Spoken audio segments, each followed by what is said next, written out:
nyan catatan kamu nyo gaji. Berarti yang catatan kamu nyo yang masalah. Menjelang akhir jabatan PJ Wali Kota Lok Sumawe, Dr. Imran, sepertinya hubungan komunikasi dengan para pimpinan Dayah kurang harmonis. Hal ini disampaikan khusus oleh Tengku Ridwan yang mewakili beberapa pimpinan Dayah yang tergabung di bawah aliansi Dayah dan Ormas dari beberapa kecamatan yang ada di Kota Lok Sumawe kepada lembaga DPRK Kota Lok Sumawe beberapa waktu lalu. Tengku Ridwan secara tegas mengatakan bahwa merasa keberatan jika masa tugas PJ Wali Kota Lok Sumawe Dr. Imran diperpanjang karena dinilai belum bisa menjadi panutan bagi kalangan Dayah.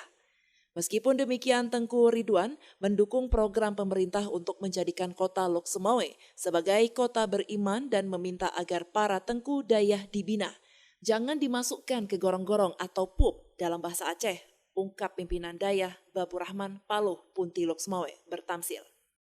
Ada nama perwakilan Dayah-Dayah se-Kota Lok Sumawe yang katuh melangkah kena yang mewakili dari Kecamatan Muara II, dari Kecamatan Belang Mangat, dari Kecamatan Bandar Sakti, dan dari Kecamatan Muara II dan Muara I. Alhamdulillah kamu mencok sebuah kesimpulan yang bahwa kamu merasa berat bila Bapak PJ Wali Kota disambung kembali beliau.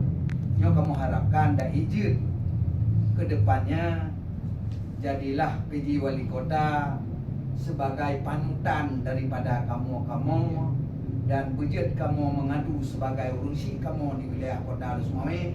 Nyajak kamu sampaikan hal-hal yang menyangkut masalah mangat dan pedih kamu yang semubut-semubutnya yang membina-binanya.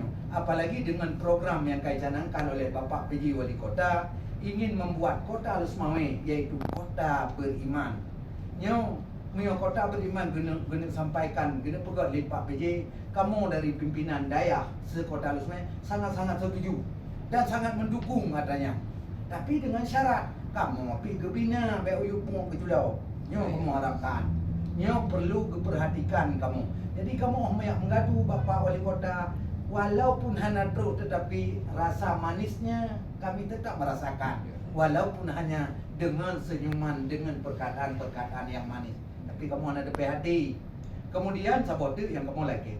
Kamu dari tokoh-tokoh agama Kota Lok Sumawe dan termasuk lentuan salah sidro daripada urangnya mungkin longgak atenan Dayah tapi lentuan dari Imungsi Kampung Palohundi. Hal-hal yang menyangkut masalah tradisi seperti yang terjadi ke masalah perayaan hari-hari besar Islam. Contoh lagi berusaha takbir, nyo akan dihadapi dalam takbir, akan dihadapi dengan hari raya kurban. Nyo mohon partisipasi dari Pak Wali Kota yang kamu harapkan nyo budget sebagai panutan kamu untuk mendukung hal-hal keagamaan di wilayah Kota Lok Sumawe. Nyo yang dapat Ridwan sampaikan dari mewakili daripada Dayah-Dayah Kota Lok Sumawe. Lebih kurang dan lebih bagaimana hadanallahu ayyakum ajmain. Wassalamualaikum warahmatullahi wabarakatuh. Waalaikumsalam.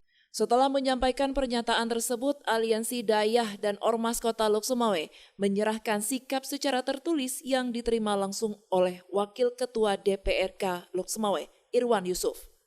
Dari Lok Sumawe, Denny Muhtadi melaporkan untuk Puja TV Aceh.